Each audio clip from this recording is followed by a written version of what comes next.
be hosting this with you together, Alex, since you're on this project itself. And as far as I understand, you are also one of the people who were interviewed for this very report that we're discussing today.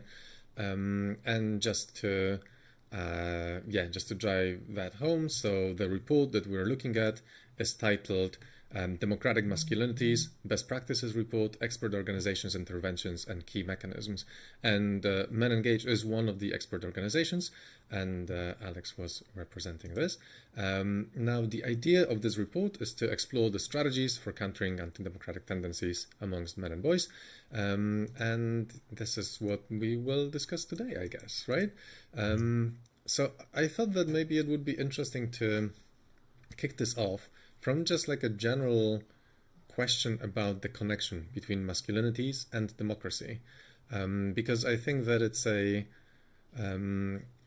it's maybe not a connection that everyone automatically makes, right? That the current kind of crisis of democracy that maybe is happening in the world right now, in which a lot of the changes that we're seeing in the world involve some sort of not necessarily anti-democratic, but maybe, things that like promote political movements that are a bit more right-wing, a bit more autocratic, and erosion of certain democratic institutions in different countries.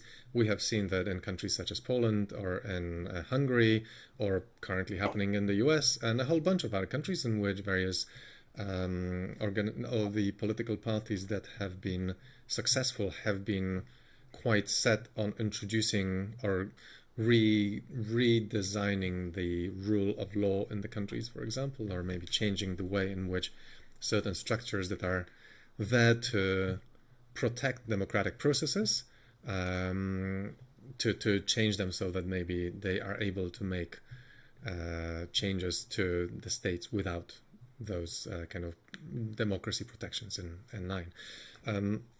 So we know that this is happening, and we also talk a lot about the crisis of masculinity. But what is interesting in this report and in this project at large is that it makes a strong connection between the two, and says that, yes, the kind of changes, anti-democratic changes, are very closely related to changes in masculinity. And I was wondering if, we could just focus on that for a bit. Yes, of course. Well, I think what the project, the very driving force behind the project is that, as you said, there is a certain democratic principle and democratic practices which have been assumed, I think, by all of us who have the democracy at heart, so to say. I have assumed to be solid and safe, have taken a couple of strong hits, and I think that the project started with the realization that work with masculinities or in masculinities, and trying to figure out about what does it mean to be a man, and where is the man's place in this world, and so on and so forth, does not exist in vacuum. There is obviously there are political changes that are happening that have effects on economy. There are economic crises that since 2008 and what have you, we are constantly reminded of it, that the financial and global economic system is not safe, and the jobs are not guaranteed, the wealth distribution is going berserk, and that creates a lot of insecurities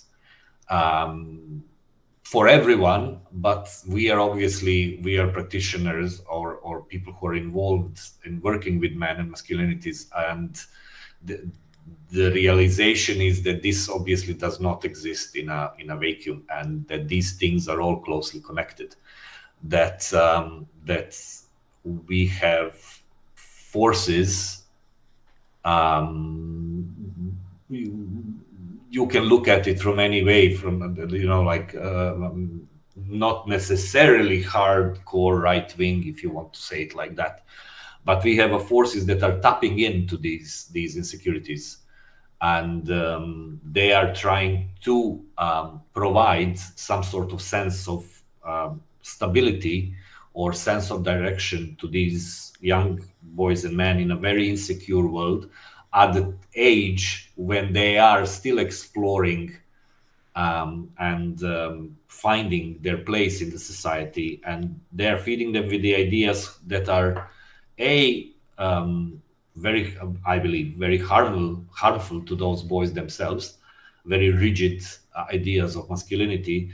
But those ideas then have there is a logical conclusion when you take them to their logical conclusion that are leading towards more radicalized and extreme political views, and certain political movements benefit from it. So obviously they see the interest in prolonging and hammering on and on this traditional rigid masculinity, because it works for them. It works for them.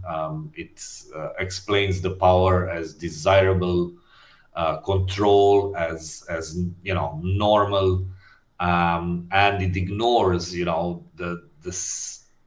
last 50, 60, 70 years of progress in terms of creating more equality and more genuine and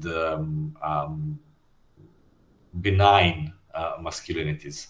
So yeah, it's we live in the real world, and we cannot escape the fact that young men and boys are brought up in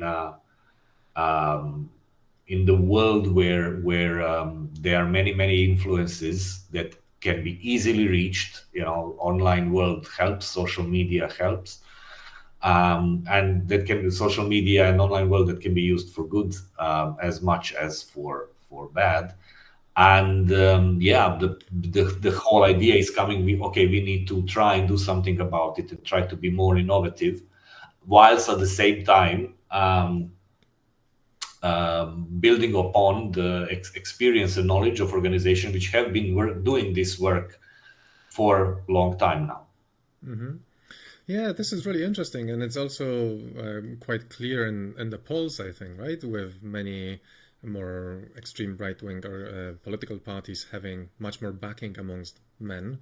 I know that in Germany, where I'm based, the Alternative für Deutschland, so the most right-wing political party we have, I think has twice as many male voters than female voters right now.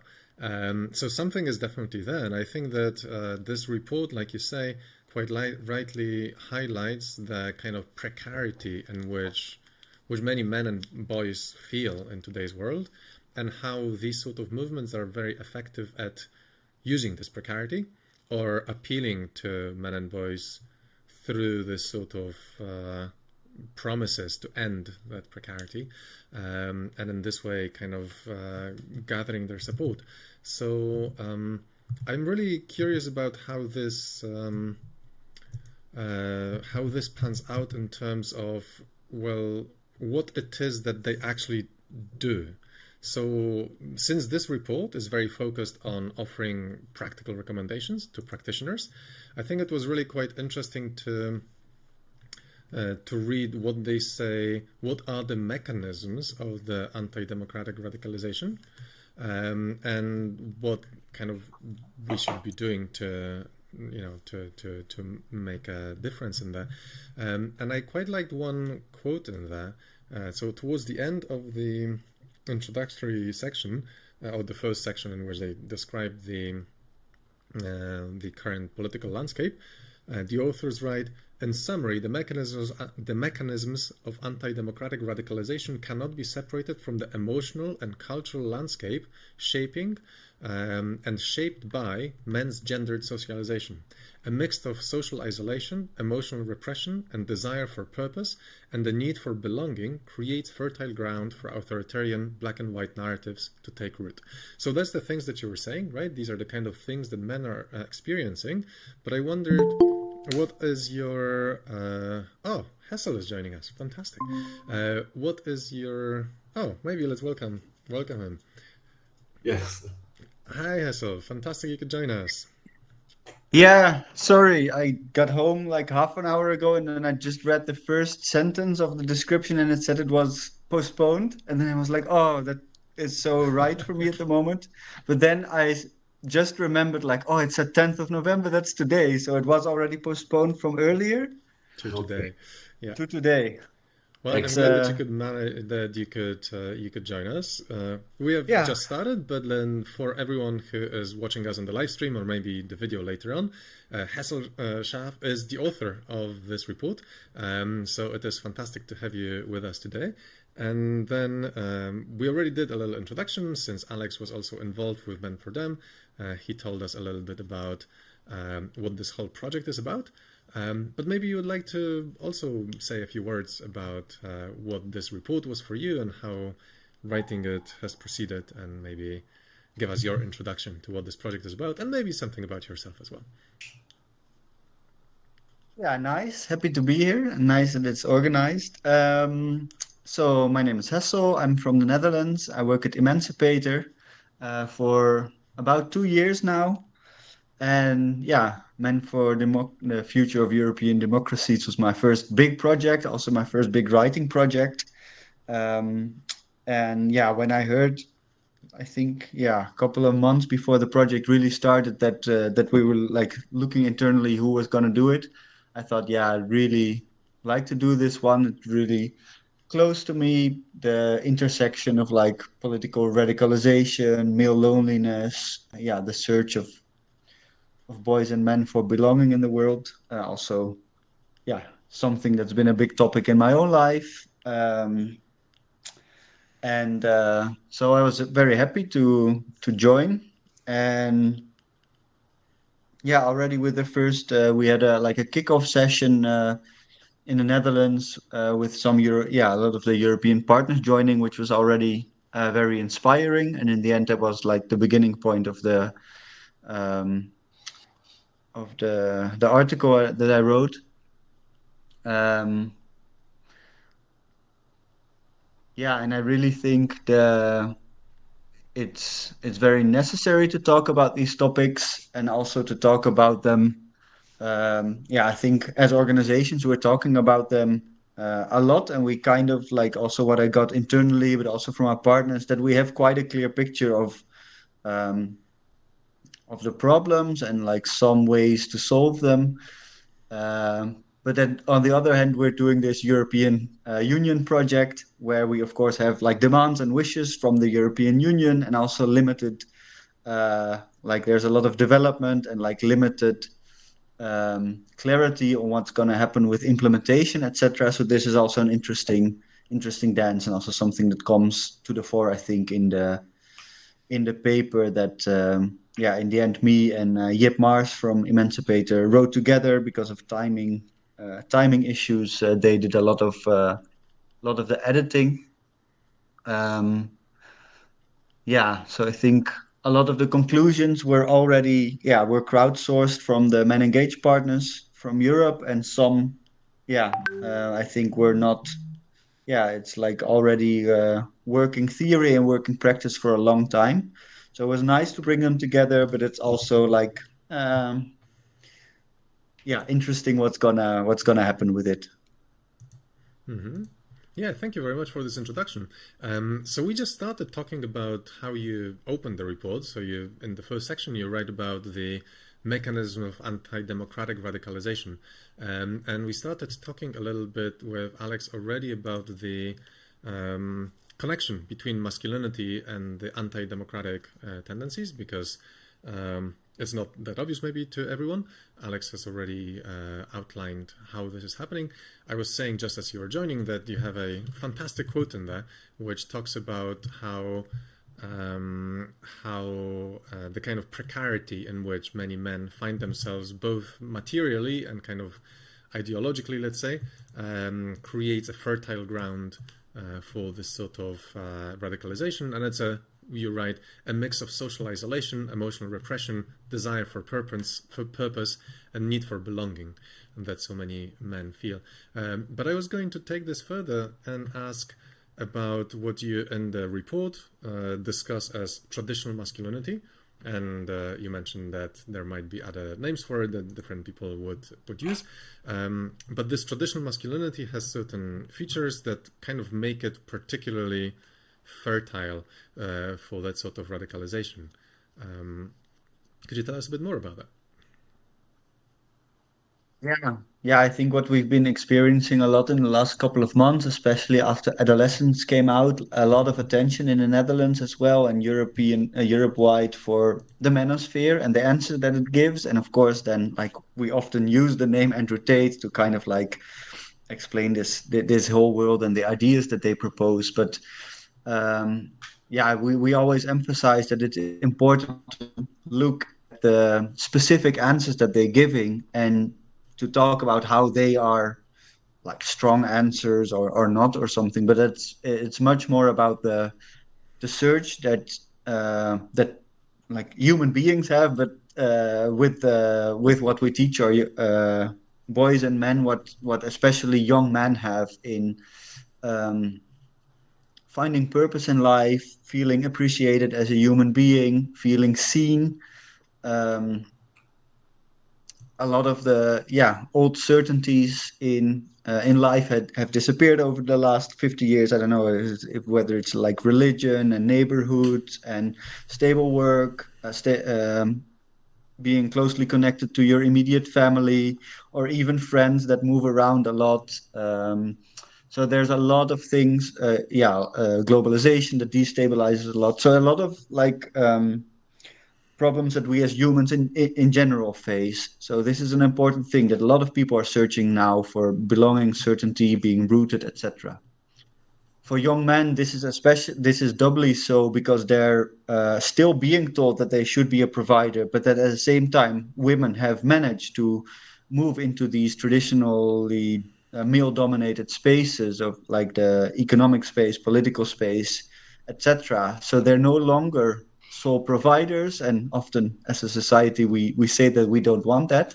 So their space got smaller while they haven't been able to, or it's always a risk or always a possible step down if they lean into what are traditionally seen as feminine qualities.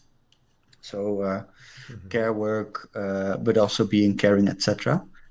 So their space got smaller. So this is something that young men specifically like complicates their place in life, that old masculinity doesn't work anymore. So they have all these questions, this search, but from a young age they're being raised with the emphasis of knowing everything, being in competition with each other, not showing vulnerability, not learning to communicate, not learning to identify their own emotions, talking about them, giving them a space socially, because if they do, they manage to get ridiculized, teased, like even possibilities of physical violence. So all young boys often feel that they're very alone in these questions because other boys of their age don't show it. So they feel that they're the only ones dealing with all these uncertainties. They don't manage to express them.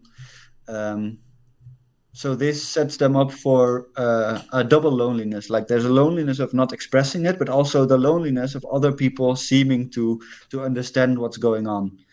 So they have this search, but they don't express it socially with their real lived environment. And then they see they go online, whether it's through video games or Instagram, social media, and there they find very clear-cut answers from like pushed there by algorithms. And these spaces are set up by people with a lot of like money behind it, so it's super slick. And there they hear super clear answers like, oh, you're searching. And Andrew Tate often starts with like, oh, people don't understand how lonely men are. That makes sense, like I'm a lonely man. And then you get the message like, oh, you only need to get like muscles, be strong, earn money, get big cars, and then you are appreciated, you find a place in the world. So there you see the morphing of this real like human need for belonging, but also for clarity and for answers in life, going like especially with individual boys through this digital world into radicalization. And one thing and then I'll wrap this up with one more remark, and that it's also that young boys and are seen by both their teachers and also their parents as being non-emotional, as being like, oh, either stable or retreated into themselves. So they're also not asked a lot of questions about how they're doing, and so this is really something that you saw, for example, in adolescence, but also something I hear talking a lot with teachers, like, oh, but the boys seem to be okay, they seem to not have that many searches, etc. So this mask that the boys get taught to have also is reinforced by parents or by all adults around them, not giving space to these insecurities that these boys have. Excellent, thank you. I really like that at some point you have I think in the conclusion you have a really nice quote saying that antidemocratic narratives exploit male isolation by offering promises of power, control, and dominance as substitutes for basic human needs, love, belonging, and meaning. And I think you spoke about this right now as well, saying how, you know, those people are really searching for meaning, they're searching for belonging, they're searching for love as well. But instead of this, they're kind of given promises of power, control, and dominance. And I think it's really interesting how in your report, I think it really comes out quite nicely how this becomes like a self-perpetuating vicious circle, right? Because by becoming more drawn towards this hierarchical dominance style, they effectively prevent themselves from finding the love and belonging and meaning, because the love and belonging requires opening up to people and being a bit vulnerable and maybe letting people in to the fact that we're all kind of not perfect and maybe we all have problems and we've all got, you know, something that we struggle with, and that the search for meaning is not just, you know, you can't just get $1 million and a Ferrari and then you have found the meaning of life. This is not what it is. And when you get it, in fact, you're potentially going further away from it because you are spending the time that you could be spending on actually finding something meaningful on something else, right? And also you are ending up valuing something that is not actually contributing to you feeling loved and appreciated, maybe beyond some sort of very shallow, you know, expressions of appreciation that you might get by impressing a few people when you drive up your Ferrari to them for the first time. Exactly. These fleeting moments. That's the kind of thing that wears off pretty quickly. But that is exactly why, you know, why this manosphere and these influencers, the damage that they do is incredible, because there are so many issues that, you know, have been mentioned in the last 20 minutes here that are really needs effort and thought and work in order to provide or to offer a sense of directions, meaning to these especially young boys. And all they get, and the algorithms, you mentioned algorithms, they are bad, but I think that social media is now moving towards AI running instead of algorithm, and I think it's gonna get worse. All they get is misdirections and completely wrong answers. They still like this thing about going to the gym and you know, like, get strong, get money, get women, get power, be in control. You know, they tell them, women are only attracted to 20% of all men, you know, kind of the top, whatever, alphas or whatever they're called, whilst they are not competing with men anymore. It's not a competition. Now women have resources that, you know, maybe in some previous time it was different, but now they are competing between, if they are competing for women, they are competing with women, you know, staying alone and not being dependent on you know, income or protection or whatever of a man, because women now we are talking in, general terms, do not need to get married and be, well, in a way, property of a man. Yeah, Or and this is property. where a lot of the bitterness against feminism comes Yeah, from, it's coming and from where it there, also, and yeah, instead of really look, women do not need men as they used to. Women moved, and women are. This is another thing where women for last 250, 300 years have been working on themselves. Women have been. They started a movement. They saw that something is wrong. That they don't want to take it, and it over last 250, 300 years, there is a progress, in questioning their role in society, their place in society, who they are and what they want to be and where they want to go. And men, not so much. And the talk of masculinities is practically relatively new. And instead of investing all our time in dealing with question of masculinities and how we can work around and contribute and make changes for better, we are actually having to battle a lot of misinformation and a lot of people who are basically dragging us further down backwards. It's terrible. I think it's in this context, this report is actually really interesting because, Hessel, what you recommend in here is that while this fighting for those things is really vital and we should continue doing that, it is really important that we provide all of those men and especially boys with some positive guidance as to what it is that they could be doing or what those better masculinities could be like.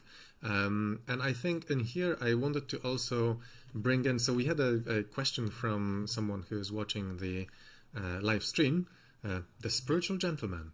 Thank you very much for a question, which was to be a bit clear about what we actually mean by men and masculinities. And I think it would be useful maybe because as far as I remember in the report, you take a rather broad definition of people who have been socialized as men, but we have a more nuance when it comes to masculinities, and we use masculinities in plural. And I think a big part of the report is actually really related to this question. It's about maybe finding ways to promote less of certain types of masculinities and more of certain other types of masculinities. And the traditional masculinity, I guess, is the one that we want less of, maybe. And you mentioned words such as caring masculinities and others, and I wanted to invite you to talk about that. And just before I pass it on, I really liked also that you write at some point in the report that this is not only about prevention, it's about empowerment. And when I first read it, I was thinking male empowerment. That sounds potentially that could be misinterpreted, right? But I think you are later quite careful to say that it's specific kinds of masculinity that we want to empower, right? And a specific kind of ways of being men. So I think it's really interesting also in the context of this question about, okay, so who do we mean by men? What do we mean by masculinities? What kind of masculinities do we want to empower? And how does your report, interface with that? Thank you. Yeah, I'll start with the second part, and it builds upon what Alex said about empowering the search for what basically what women have already done for a long time. So empowering the search of men to figure out, okay, who are we? How do we want to communicate? How do we want to be function in egalitarian ways in society by learning to communicate, learning to listen, learning to make space, etc. Basically to learn to do care. And that requires bravery, looking at where men are now, and that's the opposite of what the manosphere does, because those answers are very clear cut, and they basically do away with any kind of search or vulnerability, or because they just give this recipe of do this, this, and this, and then you'll be successful. Instead of what we need is everyone to become more vulnerable, and this is where masculinities and this we developed based on conversations with our European partners um, in and that by just establishing the gender binary as we traditionally internalize, everyone internalizes this um, in Europe in more or less the same ways. There were tiny differences, mainly language differences, which I also touch upon the research. But by and large, it's just like uh, the category of masculinity, meaning men get taught to be like strong and competitive, show leadership, take up space, but also be rational, be logical, be technical, etc. And then in the feminine category, there is often the first word is like being sweet, being caring, being a mother, being like making space, being the social glue, etc. So in masculinities, of course, there are like no man completely fits that image, but every man needs to relate somehow to these images. And even if you're a man, which I experience a lot, men saying like, "Oh, I don't want to be like strong and build muscles, so I don't think I have to relate to that category." Still, then that man has to relate to it in like being invulnerable, being competitive, and especially leaving behind a lot of the traits that are in the feminine category. And this, through conversations with our European partners, were virtually the same in all countries. So when we talk about it, it's this conglomerate of like traits which are traditionally attached to masculinity, but they are defined by what they're not. So what is in the feminine category, and those words that are in the feminine category actually are essential to function as a human being, but also to function in like democratic ways, because you need to be able to listen, you need to be able to communicate well, you need to be able to make space. Things don't have to be a discussion where you're always winning, but they can be a dialogue. uh, and yeah, I think this is also where it moves into the question of how masculinity can become democratic. This is by doing these values in practice. So a couple of days ago, I had a training in deep democracy, and was called Dialogue Under Pressure. This is something that Dutch schools they can get this course, and then the teachers get taught how to do dialogue in a class around a sensitive subject. So it can be like Israel, Palestine, for example, and this is exactly what we need in a classroom, that all the voices get a platform, so that also young men that are struggling with certain issues or have very strong opinions on those issues because they are in a process of being radicalized, that these things are given air, and that they are in a classroom in a moderated space which is safe, which is um, focused on being egalitarian and being a dialogue, where they can actually experience how it is not to have to win over another, but how it is to hear another's perspective on giving space to someone else. And that is actually carrying masculinity in practice, and it's also democratic masculinity in practice. I like what you mentioned.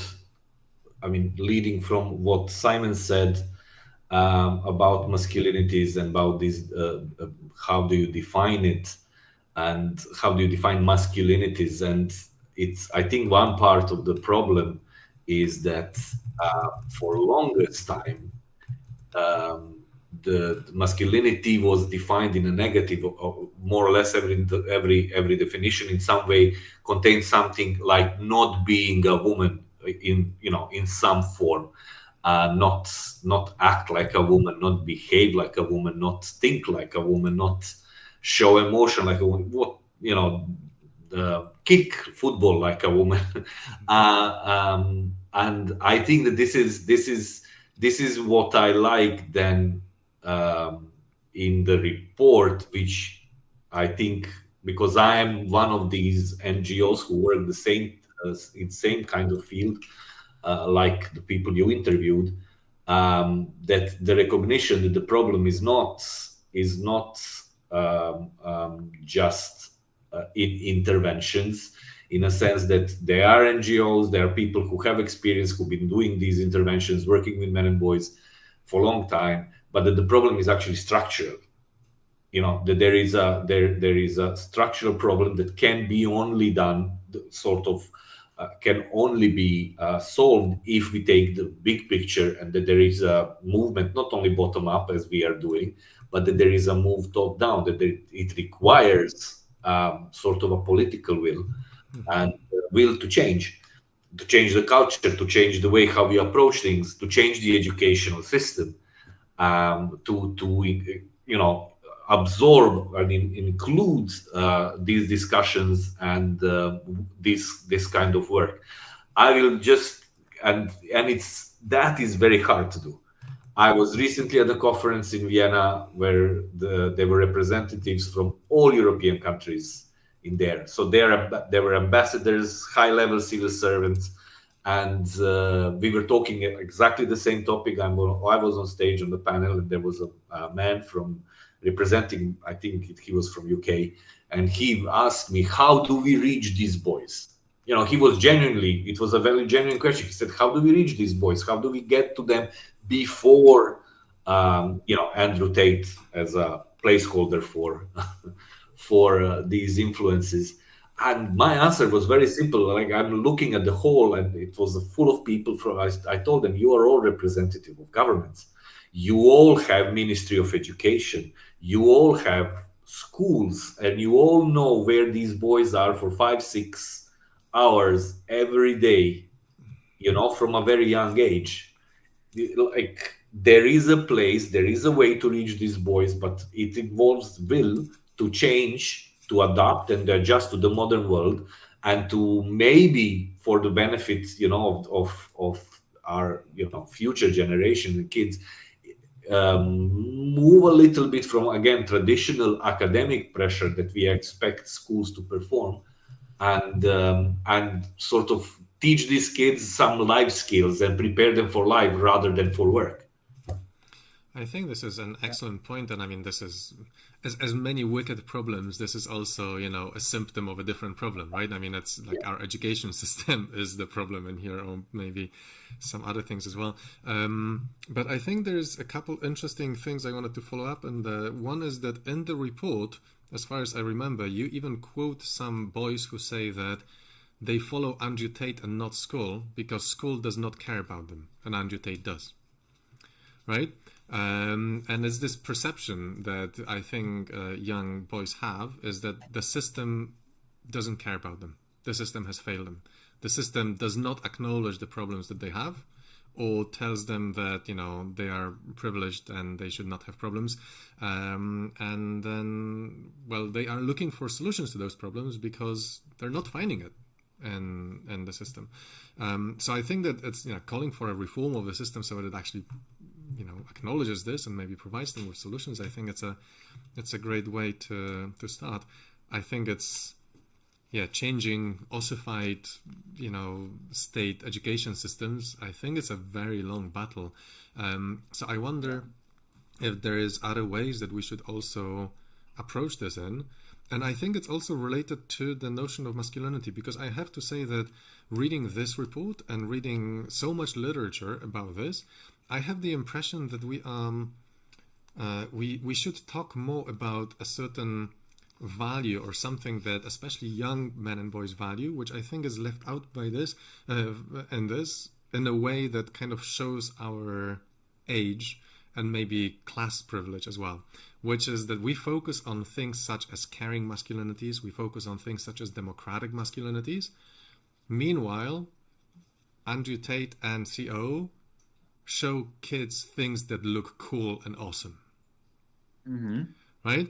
And caring masculinity, democratic masculinity, is morally right. This is all good, but it's not cool. It doesn't screech tires and comes with and like, I worry sometimes that it's one of those things that we are kind of missing in here. And especially when we talk about the, different types of masculinities and all of it, is the fact that especially when in the report you say how important it is to meet men and boys where they are, right? So kind of like capture the ways that they're thinking, and you know, they want to be cool, they want to be fun, they want to be awesome and look, you know, have a good time with their friends and all of this. And I wonder if there is some way in which we can tap into it, because I don't think that tapping into it is through school, for example, right? School is by definition not fun, almost in the, you know, in the current world. And I wish that we lived in a world in which this wasn't the case. I mean, I'm an educator myself. I spend most of my life teaching at universities, and I really wish that this wasn't the case, but it is. And the way it is right now, I think that I would really like to point to maybe the need to look at ways that we can reach those people that are cool, that feel awesome, that feel like empowering, but in the sense of, yeah, just kind of find, because I know that a lot of these ways that are cool or feel awesome are at the same time very much based on this status dominance and all of this, right? Exactly. Yeah. And wealth or other things like that. And I wonder if there is some ways in which we could disentangle this. And it's really frustrating as well, because when you look at, you know, parallels to this, I mean, the tobacco industry has done a really good job at tying smoking to being cool, right? There's nothing intrinsically cool about smoking, right? But they have had really good advertising, and they managed, right, to make smoking look cool.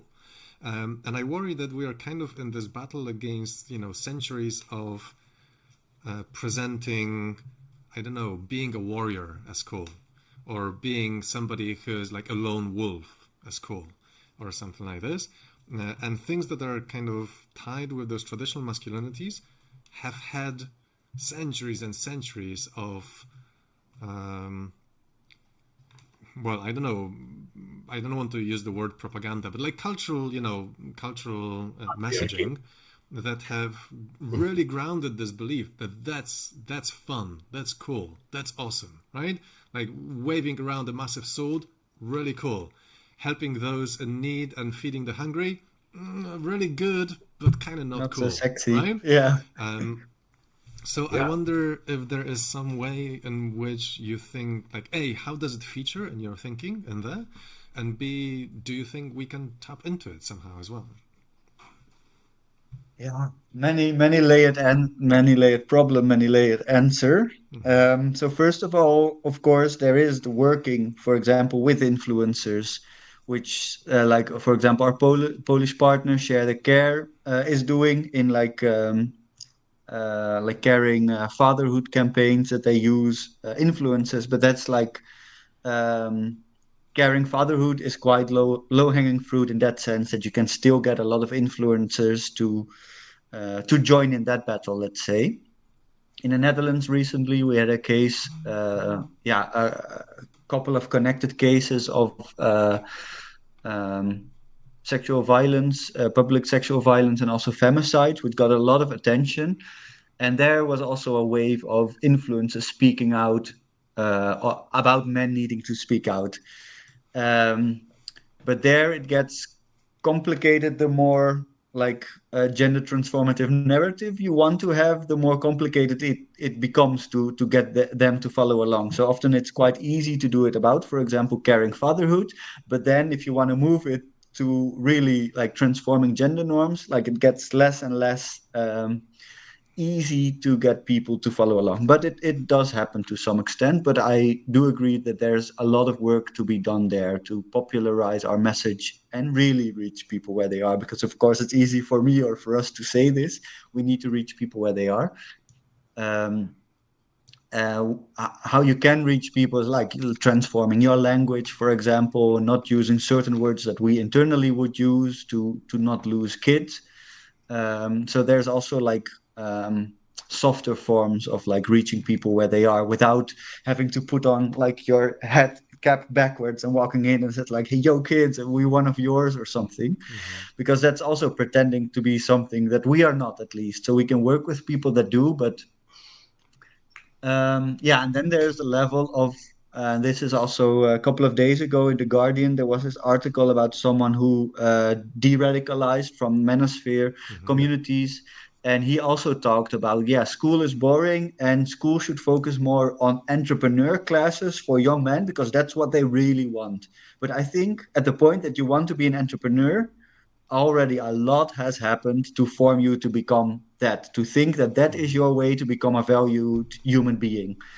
The good thing is that we don't want to push something on men that's not already there internally, especially if you look at 7-year-old boys, for example, often super sweet, super caring, involved. So it's not that we want to like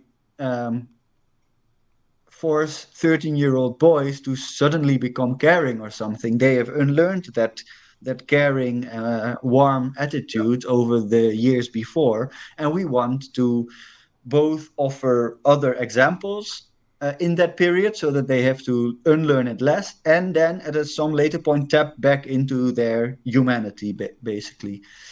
What an interesting thing is, like I often do masculinity or gender talks in high schools, and often we do the question like, who is a male role model for you? And then I think about 80% of the time, kids, all genders, but also the boys say my father. And then when asked why, is they almost always say because he is sweet. That's like, okay, father is almost never traditionally, a sweet father is not like a traditional thing, but for almost all kids, that is an example. So this is something that I later on use when I explore gender stereotypes with them, and they shout masculine words and feminine words. In the feminine category, mother is always there. In the masculine category, father is almost never there. And then we do like character trait words, and then sweet is never in the masculinity. And then I ask them, okay, but you think your father is really cool, but dads are not in the masculinity category, and sweetness is not in there. So how does that work? And then it's like, okay, yeah, when I think of cool, I think of that kind of cool, but actually this is also cool. So it also has a lot to do with representation, which what they see in movies, and now especially in social media, and what is presented as cool often is not what they instinctively feel is cool, because they talk a lot about respect towards their male friends, a lot about respect to women, and in their behavior it might be very different. They might be teasing each other, they might be calling the girls like sometimes pretty extreme words, but those don't like stroke with their with what they ideally believe. So I think there's also a lot to gain there in not seeing these boys as only seeing Andrew Tate and fast cars as being cool, but presenting uh, more often also, for example, in a teacher role, like a searching manhood, a caring manhood, as something that is very valuable, and that can actually be cool. An authority figure that shows care. Like one teacher that a math teacher that I did a class with, he was like greeting all the kids at the door with a handshake, saying their name and asking, "How are you?" Also, all the boys, and they all responded. This class was completely different in their attitudes towards me and talking about gender than other classes that I come, where you have a teacher sitting in the back and says like, "Oh, I don't know what we're going to talk about today. Let's see what he has to say," or something. This teacher had like this repertoire with his kids, showed care, did an introduction about his non-binary sibling, and there was just a completely different kind of cool. So I also think we should like rebrand cool a little bit, and also don't treat these kids as not being human, basically, even though they get shown that like Fast and the Furious or Andrew Tate or something um, is like the coolest in the world. They still often have way more like pro-human traits underneath their veneer of coolness, and they're all wearing the same clothes, etc. Um, so that's already quite long answers. No, fantastic. Thank you very much. Yeah, and one last thing is that we, as a society, should have everyone aware of how they are role models or not. So also what Alex said, if you have this whole class of government personnel, they are also fathers. They also maybe are on the board of their local soccer team, etc. So if you're a man living up like a slightly more caring masculinity while you're still, I don't know, cool, still being a soccer dad, still driving a nice car, still working in a prestigious job, you can also work in all those layers to present a little bit more of a caring masculinity wherever you are. And I think we really underestimate that kind of change as well. That even if we get, if we get normal men everywhere to add a little bit of this, then also this radical, basically anti-human words that Andrew Tate, for example, uses become far less attractive, I think, because they come to stand way farther of the lived daily examples that these boys and men see. Mm-hmm. So that was the three things that I wanted to touch upon. Fantastic, thank you. Alex, did you have anything to add, or? No, I enjoyed listening, and I mean, just prior to this evening, I actually told Simon that I would prefer to listen and not talk myself as much. Yes, I think we need to give. It's not a linear sort of influence, it's not some sort of hypodermic needle kind of, that the message of Andrew Tate or whatever is like accepted by the boys' brain automatically. And I mean, they are much more smarter and than that. I mean, obviously, and I think there is nothing.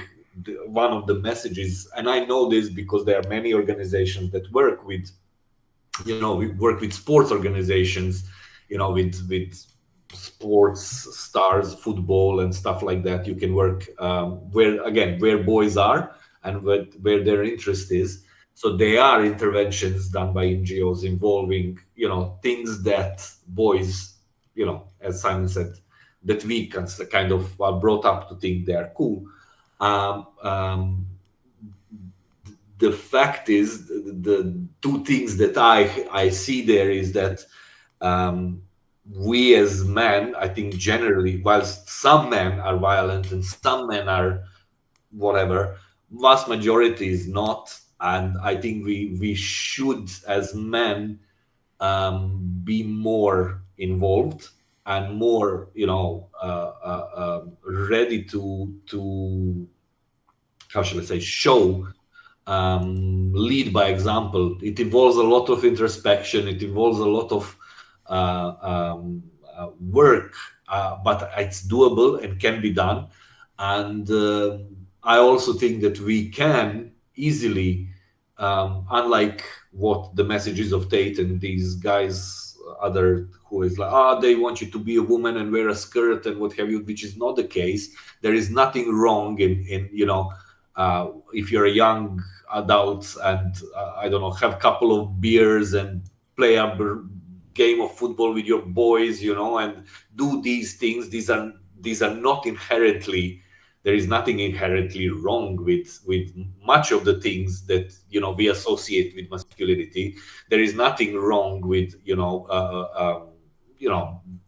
participating in sports or like being logical when the time needs you or the situation is like that, and being rational and leaving, but the target is that being all that does not exclude, emotional processing, care, doesn't include, all the other stuff which is part of life.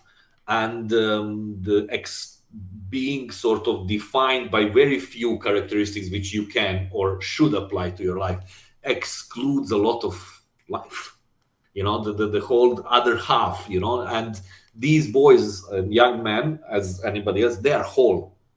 We just, the narrative needs to change, or we need to get better at it, or we need to work more, but boys will be fine. We need to have them around, have them along, kind of thing. I'm optimist still. Excellent. Well, on this optimistic accent, should we take a 5-minute break and reconvene in 5 minutes and talk more about the specific solutions that your report proposes, because I think this should be really, Yep. yeah, a big topic of discussion as well.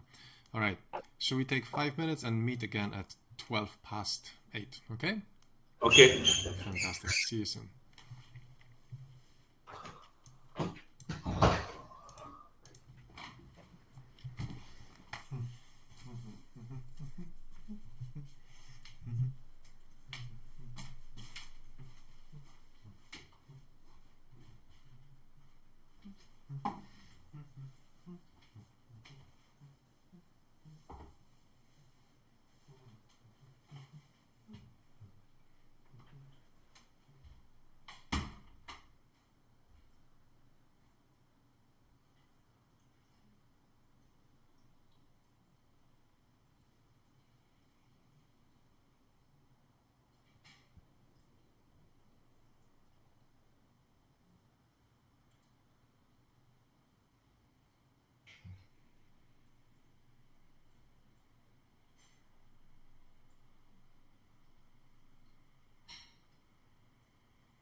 Hey, welcome back.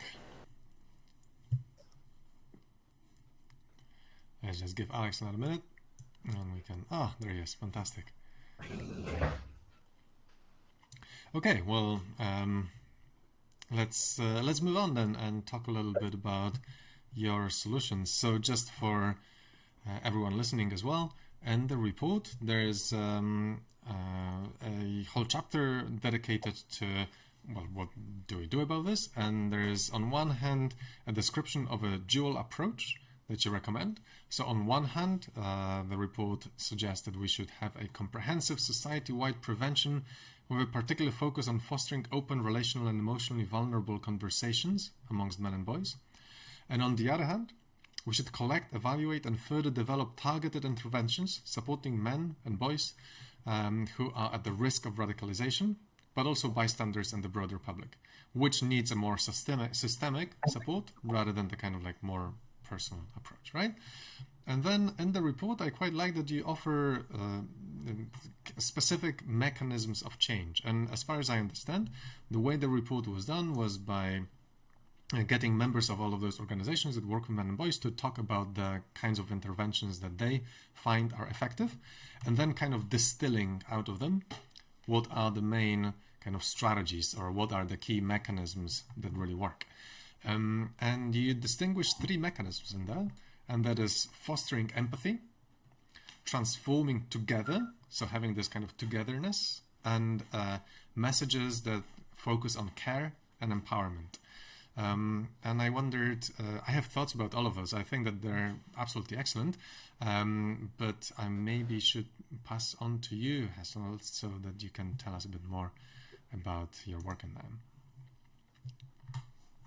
Yeah, I mean, the list was eventually kind of summarized in these 3 points, but I think at the high point it contained 41 points, which I really liked because it was like all the small mechanisms, and they are like from these organizations, they were like, I found that really precious, like how many small, like detailed working mechanisms there are in doing these conversations. But of course, it was kind of like unworkable to present 41 things to a European Union reader who needs some concrete working points. So we kind of like started with a couple and then branched out a lot, and that's where like my biggest like learning process was. And then we boiled it down to these 3 points, which are, yeah, in some ways a bit more vague again, but it also leaves it open for everyone who works in a specific field, for example, to see how they can do that in their field. And I talk most with teachers, but also with youth workers, with sometimes with like board the direction of a school or a larger school organization, for example. And on all these different levels, they might look a little bit different. Yeah, I think yeah, they're like the best of the best that you would need to do to start these conversations. And then in every context they would be different. But if some of these aspects are missing, then you're gonna have a very complicated time in really getting to the core of the issue. For example, if there's not social safety guaranteed by and it has to do with designing your room in a certain way. So we always remove our tables, for example, sit in a circle, already making it a little bit more egalitarian. But it's also doing talking about safety practices with the group if you have the time.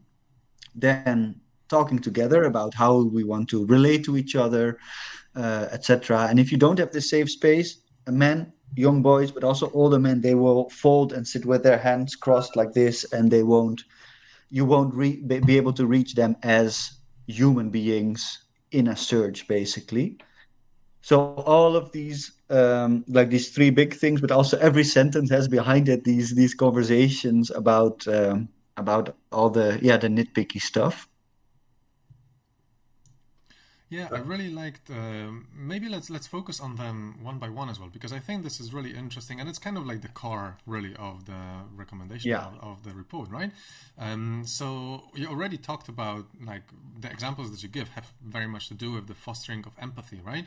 So creating a yeah, space in which people can feel safe, creating a space in which they feel like their problems are taken seriously, like we empathize with them first of all, and like they are allowed to empathize with each other as well, and they can share stories, for example, and they can talk about their problems, kind of creating a space in which this is something, coming back to something you already said at the beginning of this whole session, a space in which they can see that actually everybody is struggling with various problems, and that all yeah. of those images that everyone is so cool and strong and all of that is, it's fake. It's not like that. This is not what real life is, and aspiring to that is just, you know, setting yourself up for failure, because you will always feel inadequate, because you will never live up to an ideal that is kind of unattainable.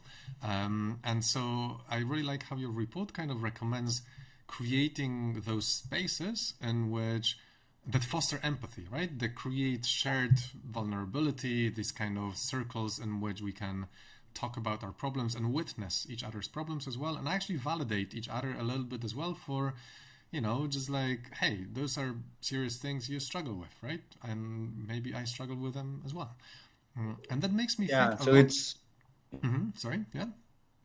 well, so it's us validating that men have these surge, they hmm seeing it in between themselves, but also men seeing the specific struggles of women, of Yeah. young women not being able to go into the night alone easily, for example, talk hmm about that, but also showing as a school institution that you care about these kids, that you do hmm like a check-in where a boy can share a Yeah. little bit about themselves. And this is something that hits home for me because I remember in my high school, no one ever asked me, even though it was like a progressive high school and stuff, no one ever asked me, "Hey, so what do you think about this? What do you want to get taught today? What do you Yeah. want to talk about, etc." So even doing like a little check-in with a class, for example, just shows that it gives a little bit of air to what are hmm you actually experiencing as a human being, what lives in your life, and that already is the first step on this, um, creating a hmm platform where you can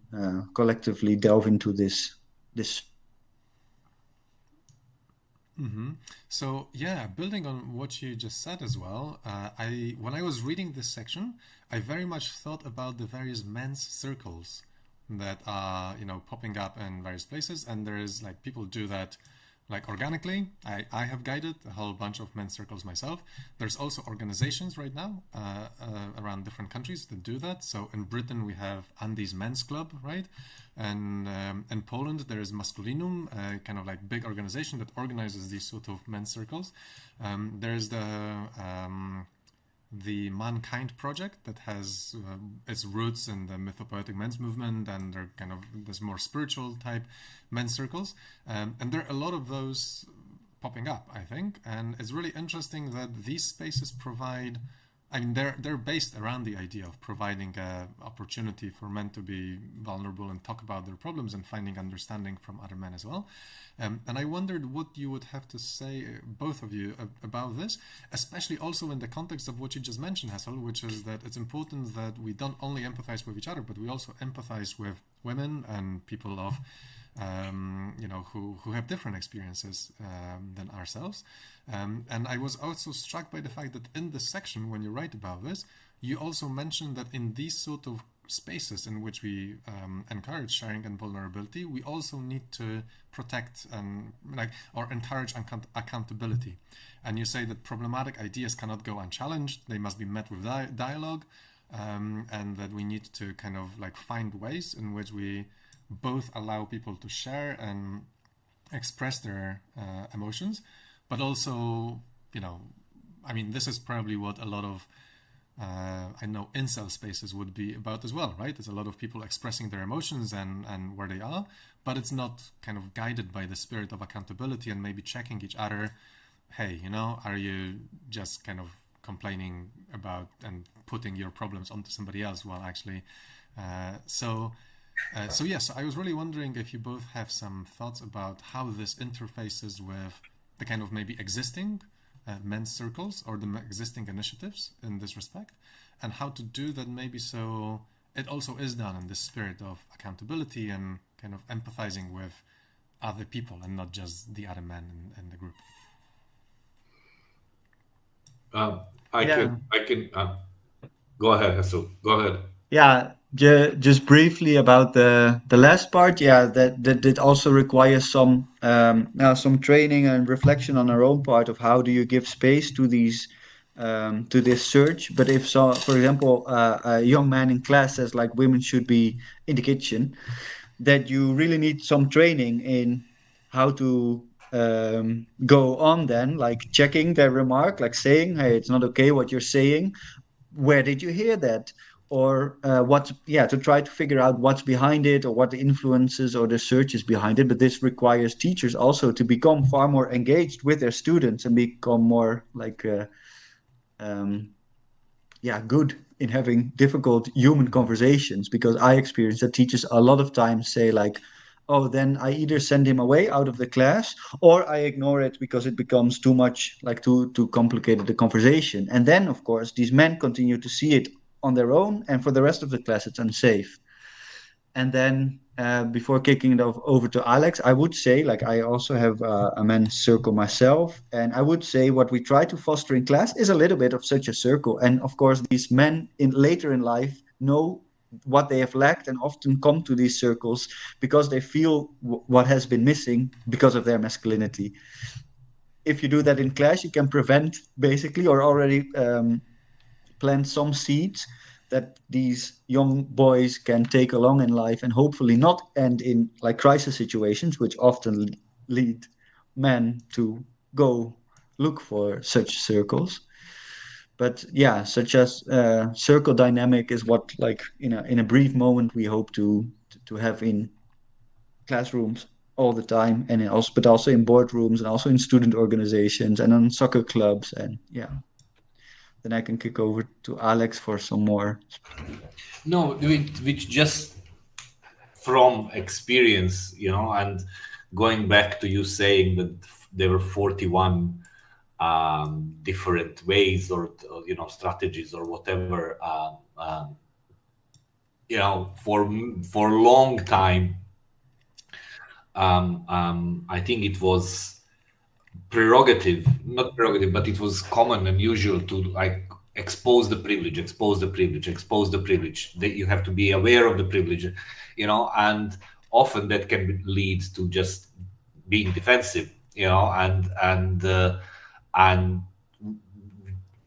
in my experience and what works for me is that you have to expose the privilege, you have to show it, because it can be a starting point of the discussion, but you have to, for me, again, it works, is that you have to appeal to their sense of justice, because they can understand when something is not just.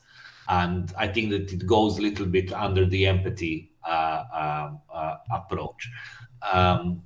But which just telling you how multifaceted the issue is, because I always, when I talk about these things, the one thing that I keep on saying, you have to be ready.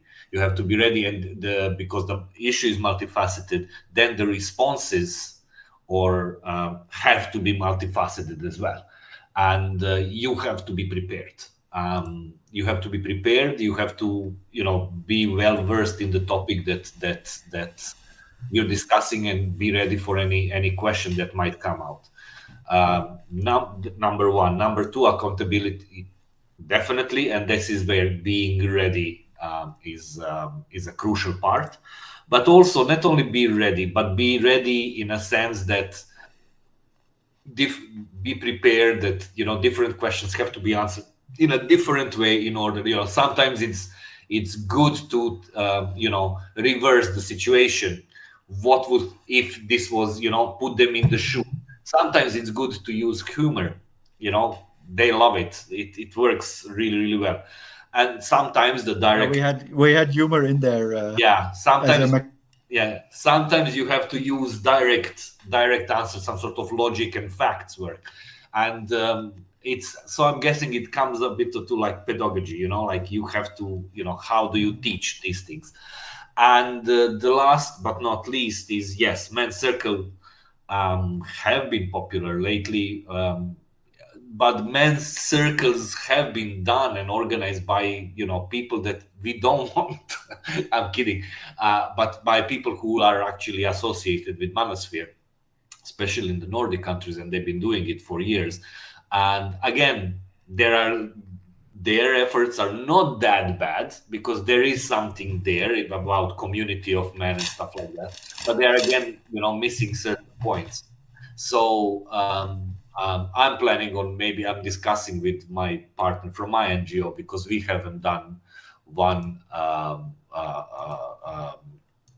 We want to try it and see how it's gonna work. But I'm just gonna say that without like any outside effect, I know that like there is a small group of men in Malta who are how shall I say, they are about to become fathers, or just became fathers, and they slowly somehow found each other and they created this secret group, which I was invited later on, to talk and whatever.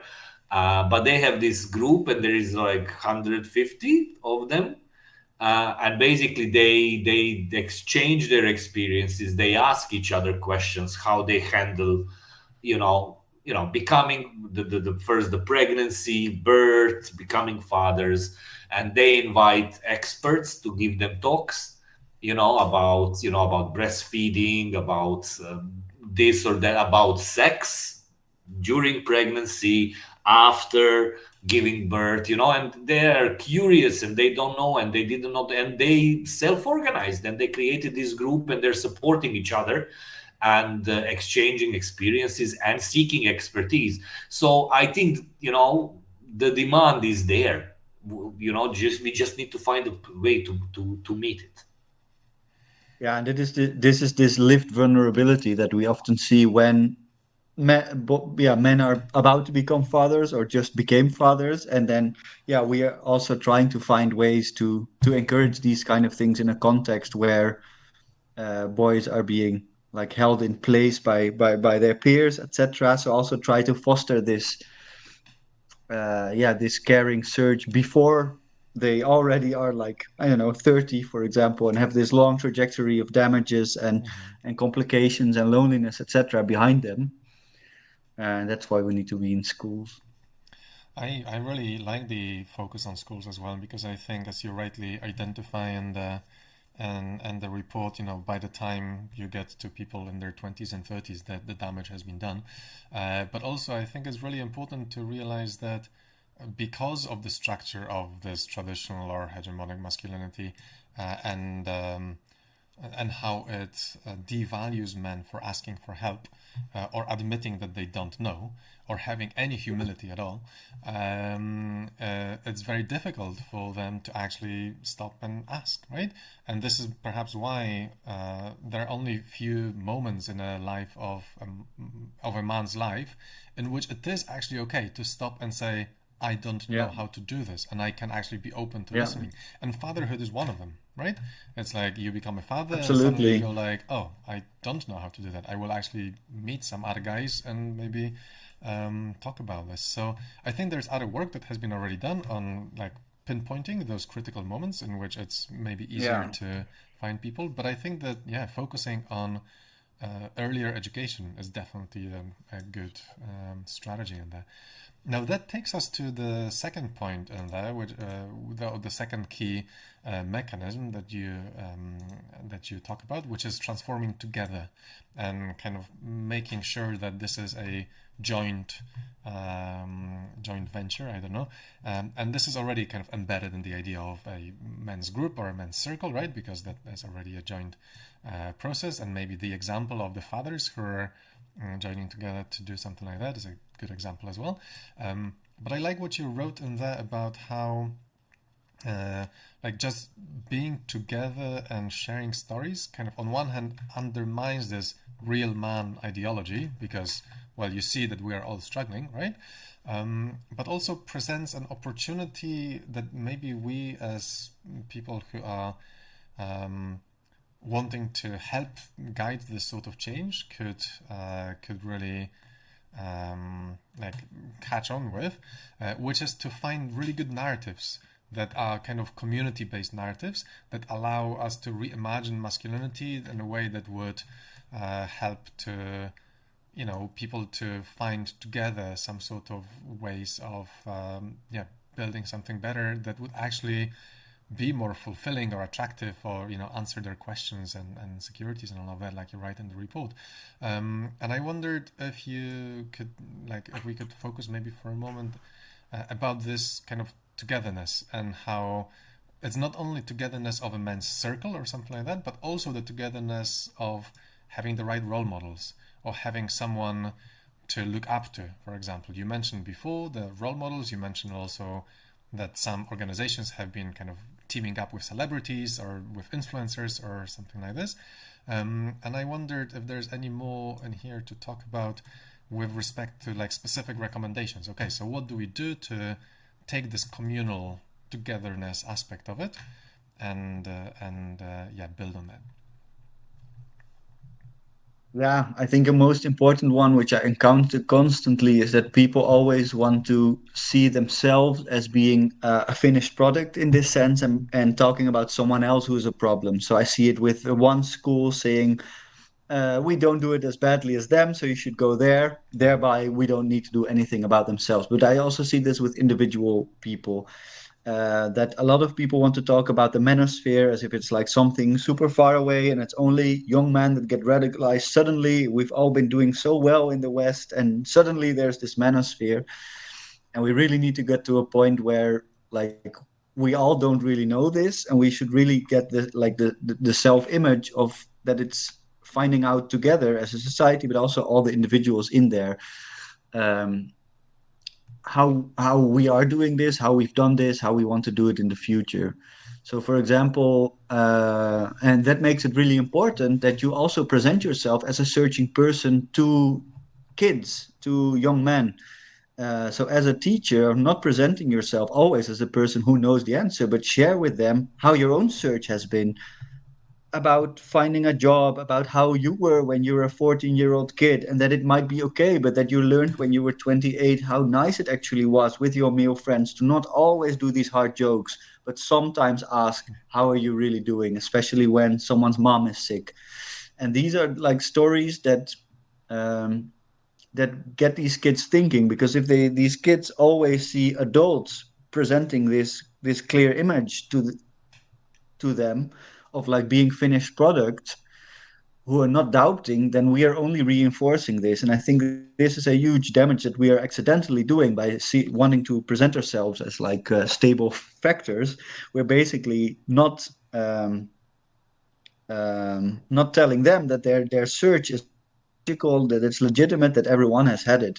So I think that's a really big search for everyone, whether you're like a trainer like me standing in front of the class, but also teachers, but also parents, especially fathers. Like, talk with your sons about the times that you didn't know, that you were searching. And this opens up so much space for these young kids to also come with a story about something that they don't know.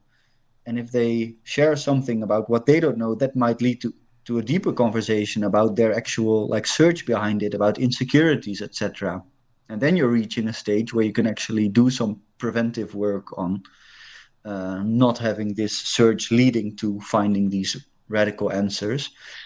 So this transformation should be not looking down upon young men as being aliens or being like the problem or something, but really seeing their struggle as something which is societal, but also something that is within ourselves, and finding our own stories. Like, I always often share the story of my best friend. I'm 35 now, and he's 35. And we always knew how we were doing on the surface, but we never talked about it because we knew it made the other person feel uncomfortable talking about the feelings. So there's kind of this like understanding of 5 minutes of a conversation, and then we didn't delve deeper. And after I started working with my masculinity and working in this field, I just said to him like, hey, I noticed that we always do this. How are you feeling about that? And he just said like, oh yeah, wow, I really would like to try something different. And that just took a lot of effort because we had grown accustomed to this for like 25 years of dealing with each other. So it really felt forced sometimes to like go deeper and ask another question, even though it wasn't there. And that just brought us so much, just brought us so much deeper connections and deeper understanding, etc. And um, yeah, I often share like, and this in like a brief form or a bit like more for a younger audience, but how strange it can be to be best friends with someone, but go through life as like these separated pillars of actual, yeah, in-depth human understanding, and also a lot of like deeper knowledge about our hobbies and passions and etc. So I think in that sense, this telling of the story, that everyone needs to like start discovering for themselves how they got more in touch with their humanity by saying, "Hey, I don't know, let's explore together."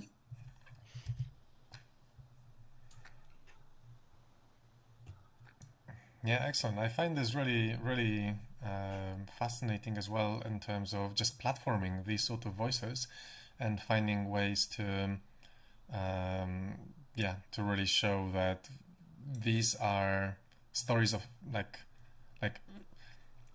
I don't like the word success because it's so kind of, seen Yeah, in such a shallow way, but present people like this as just like that what should be aiming for. That's the kind of life that is actually rewarding and nice.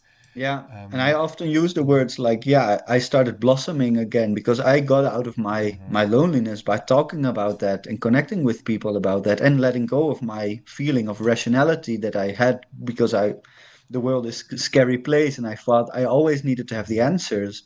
But by always thinking I needed to have the answer, I was blocking actually engaging with other people around finding the answer together. And so this like really, even if it's only planting seeds, because of course usually I'm only there for like 1.5 or 2 hours with these kids, but just sharing that I didn't know and I was doing stuff because of legitimate reasons, but it held me back of actually connecting with other people. um yeah. Yeah, I really like this as well because of the work that I've been doing with Men Engaged and with my own organization on positive narratives.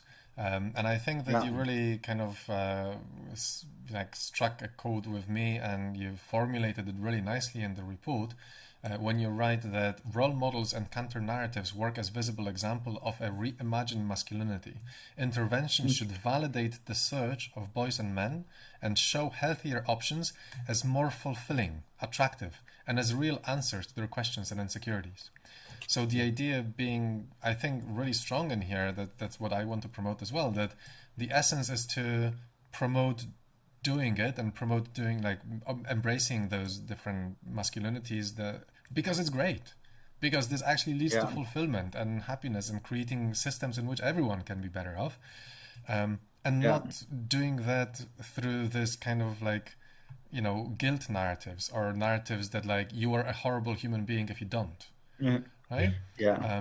And I think this is something that I would really like to also promote, and I'm really happy that your report does that as well, because I think this is the way. And in a way, you mentioned this article in The Guardian recently in which this guy was talking about getting out of the manosphere or out of the influence, and Hmm. like one of the big things that he was mentioning in there, as far as I remember, was that this is how they get you, right? They get you because they tell you that if you do those things, you will be awesome. It will be fun and your life will be great. Yeah. And will it? I mean, probably not, right? It's Yeah. there's a Yeah, lot I of often say to the kids like, yeah, friendships are and healthy relations with good communication will be way more worth to you than fast cars and yeah. yeah. And if we can also make it sound cool, I think that would be Yeah. that would be a better sell. Yeah. But I think Yeah. yeah, there's definitely like I think that presenting it as just desirable because it makes your life better, rather than as a obligation to do that because Yeah. otherwise, Yeah. if you don't, then you won't find a girlfriend, right? Or if you don't, then you're an Yeah. evil human, or something like this, which has been, a staple of a lot of narratives. Yeah, I think this would be This would be really useful. And I think this leads us also to the third point, that our third, key mechanism that we identify in there, which is that our messages should focus on care and empowerment. And that you write in there, ultimately transforming masculinities is not about telling boys and men who to be, it's about inviting them to grow, offering them meaningful alternatives, and empowering them to be part of the solution. And this is, I think, all great thoughts and things to aspire to. And I'm actually really curious to stay politically on top right now. What do you think about Zoran Mamdani and the fact that his message was very empowering and kind of focused on positivity and all of that, and he won, right? And this, he came out of nowhere and he just won won New York. And I'm really curious, how do you see that as well in the context? I don't think that his message was very focused on masculinity, but it was also a very positive message focused on this empowerment, right? And I'm curious, how do you see this? Also, maybe in this context of what's happening in politics now. Yeah, I think luckily under this thin layer of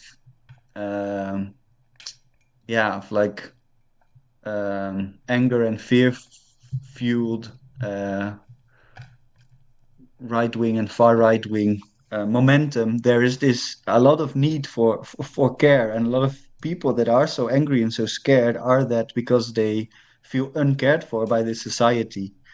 And also individual men that radicalize often state feeling uncared for. There's this the Equimundo report 2023, where 2/3 of young men said no one really knew them. So that's 66% have no single individual that really knows them, and this someone really knows me is centrally important in feeling rooted in society, in community. So if we as a society don't care for or make these young men feel cared for, then it's logical that they go and find for something that fills that hole. And it can be far right radicalization, manosphere radicalization. It could be religious radicalization. It can also be sense of control through domestic violence. It can be substance addiction. It can be gaming, which is also, I think, a huge thing in male loneliness, and something that I've dealt with myself. So all of these come from a similar motor of a lack of feeling rooted, a lack of control, a lack of warmth. And in that sense, it's also very much about empowerment. And Mamdani, very much about empowerment of the disenfranchised, of the marginalized, but it's also empowerment of these men who are actually, their search is fueled by insecurity, by uncertainty. And it's empowering. I've experienced it myself with my best friend, how empowering it is to start talking about these things, to see what was happening in my life and how it was a barrier for more fulfilling relationships, starting to talk about it, which is also not a super masculine thing to do, him responding well, and our relation blossoming.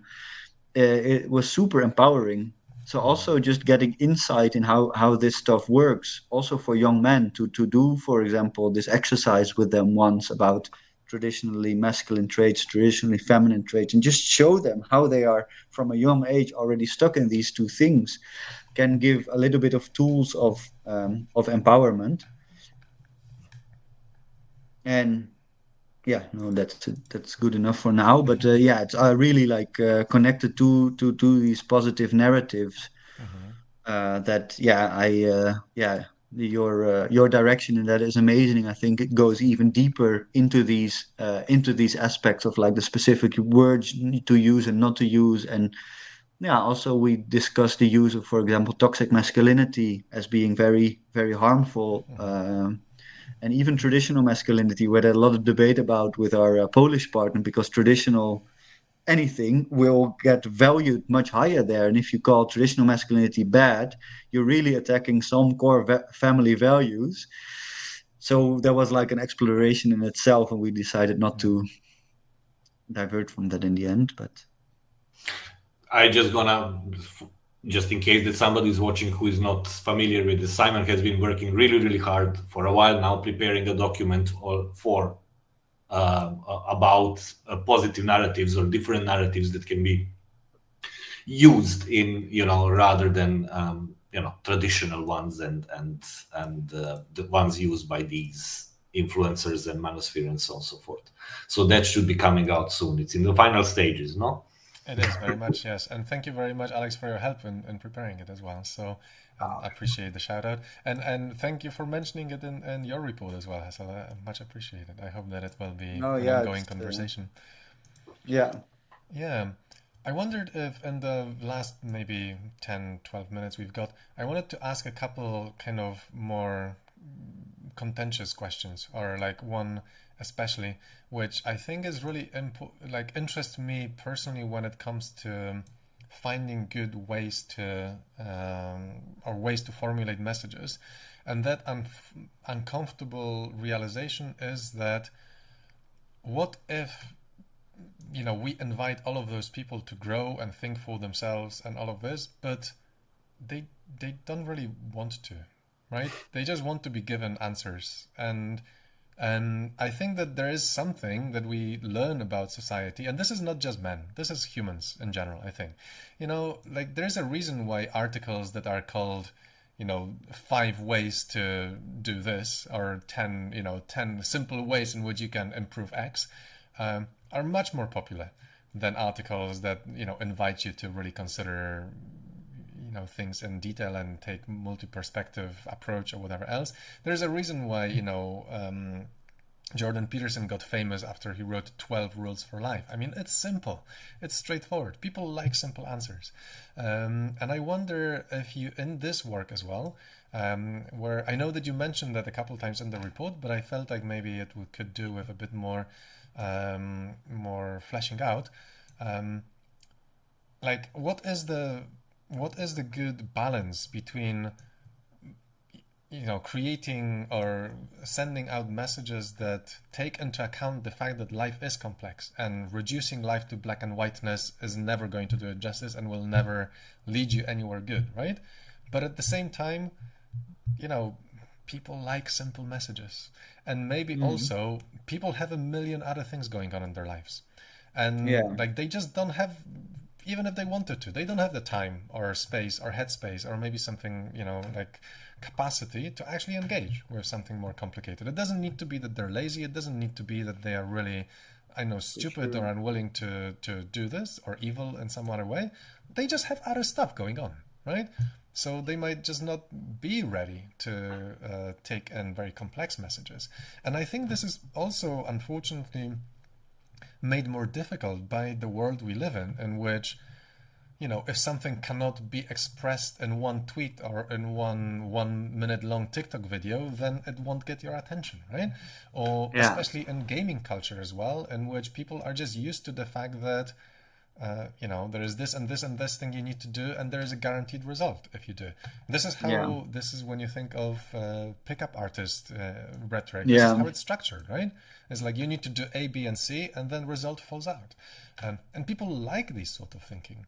And this sort of thinking is, I mean, I'm a philosopher. Every answer to every question philosophically is, it depends, and it needs more explanation. But people don't like that.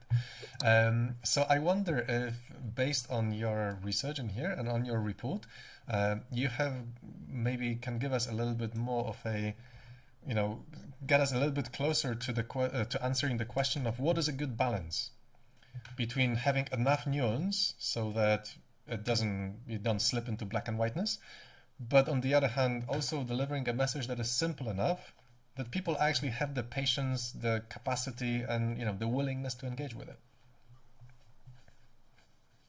Yeah, very big and important question. Like big in the sense of like difficult to answer in one manner. I agree that there should be way more attention to it, and would be interesting to develop this sometimes, to try and do like a 5 ways to do better masculinity, and just say like once a week, listen for 2 minutes without talking, for example, and just see what happens. So something like this definitely could be very interesting to develop, to see what would we put in there, and what would these core things be. Like encouraging, asking your female friends how they experience the public space, for example, is some very practical thing that all men can do to practice a little bit of like empathy and like role reversing fantasy, let's say. So that's just something that popped up that will be very interesting to kind of like challenge these simplistic narratives with like simplistic guide of how you could be a little bit more of a caring or democratic man. But my less sexy answer is basically what's also at the end of the report, is that we need this to be ingrained in education from a young age. Is basically already in primary school there should be attention given to how do you do human relations, social relations. How do you do humaning? Like what's important to you? Where do you get your values from? How are you rooted? What is consent, etc.? And that would like be upgraded in like the last year or maybe in high school to gender relations, and that everyone gets this information package of like you're going to um, go through life with these pressures always being there. And because that's lacking, everyone just does something, and that makes it way easier that people do the easier answer because it seems attractive, even though it will backfire on them massively and lead to a lot of complications for men, like way higher suicide rates, well, etc., etc. So there's also this like challenging that these easy answers that they give are really easy answers. And at Emancipator, we often say like you got to go slow to go fast. Um, these easy answers often are not that easy, are very complex. If you want to get muscles and get rich and get big cars, it's not. It sounds easy, but it's not that easy because almost no one manages to lead that life. So I think there's also this the way that it's pronounced, the clarity of those voices, and the simplicity of the message, even though the actual line is not so simple, that progressive answers could learn something from. That there's this lack of a counterweight of um, focusing on basic human rights or equality, for example, and letting kids hear that every day through through the educational system. But for that, we would need like more structural commitment on all levels. And this is also what we found problematic with this report. Like we've often done this; these organizations are working for the in this field for a super long time, and often then we write another toolkit or another report, and then it's very unclear where the actual change is going to come from. So I think that's also a big part in this, that if we want this people be more receptive to complicated messages, we need to start early to train them to be more receptive of like a democratic process, to be in high school classes where they actually participate democratically, so that they have an interest in democracy. Because who gives a fuck about democracy if you're never asked anything before you're 18, and then suddenly you can vote, and then suddenly you have to choose all these complicated things while you have never experienced a classroom with a complex layered debate where you have to give where you're not in a discussion where you have to win, but where you're in a dialogue to understand other people, etc. We're back to having to reform our whole education system then. Yeah. The problem is like the list can provide clarity if you can, but we cannot lose our ability to nuance, because if you're feeling down, this guy, go to the gym, and you can't bench press yourself out of depression. So these kind of might work for few, but not for many. It could be talk to a friend. That's always useful. Yeah, but it could, these message, simplifying it too much carries risk. Yeah. So we cannot. Yes, we need to find a way to simplify it, because the language, we are deconstructing masculinities and political, economical life we live in, gender, which is in itself very complex issue. And we need to look for narratives. We need to look for us different approaches from a younger age, maybe creating a base from a younger age, and then these ideas at later stage will be more easily absorbed and understood. But the nuance, ability to nuance has to be there. You're right. It's an unfortunate that we live in a time where the shortness of a message, but you can't, certain things you cannot explain it 120 characters. Yeah. Yeah, and I notice with Emancipator, but also with this project, we get pulled like by a European Union, by a lot of like also schools that approach us like, oh, solve this. Like there's sexting going on in the second grade of high school. Come to our school, give a 1.5 hour session and fix it. Yeah.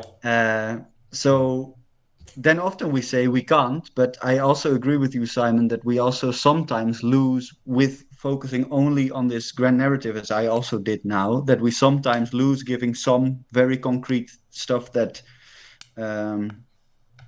that people can work with, and that's something that sometimes we might shy away from that because it's so it's so complex to do this very easily. Yeah, it's surprisingly difficult to find this balance, right? And I guess I'm looking forward to seeing if you find a recipe to write, I don't know, an article called "Those 5 things." We'll do those 5 things every week, and we'll be a democratic man. You won't believe number 4. I mean, to be a successful man or a successful human being, I mean, it could really be just like communicate, go out of your way, or sit still for 5 minutes and feel what's going on inside you and tell one other person about something. And it would be magical for a lot of men in society, I think, to try that approach for once. I think that there is real potential in something like this. And once again, I think we all have our opinions about Jordan Peterson, but I think when he was writing 12 Rules for Life, it was something like that. So the rule is very simple. And then he still writes like 30 pages about this, right? So he goes into some nuance and some details and all of this, and we disagree with the content, but perhaps it's a method as well, right? It could be... Yeah. I don't know if it's how to like striking this balance. I think that's the kind of gold that I know would be nice to. Yeah, there's a lot of work to be done. Yeah, still. Yeah, definitely. All right. Well, thank you very much both for this excellent discussion. I really appreciate your time, and Hassel especially. Thank you for taking time to talk to us as the author of this report. I hope that Men for Them will continue from strength to strength, and we will have more fantastic outputs from this project. And we're looking forward to talking to you about them as well. And now I guess I will simply invite everyone to join us for the next edition of Discussing Men. Here are some logos of the people who are involved in this. And if you are interested in more information about this, you can go to the Pathforge website or contact me directly on contact@pathforge.org or follow us on any of those social media. And now, yes, I will just invite you to join us again next month for the next edition of Discussing Men. Thanks very much. Thank you. Bye. Good night.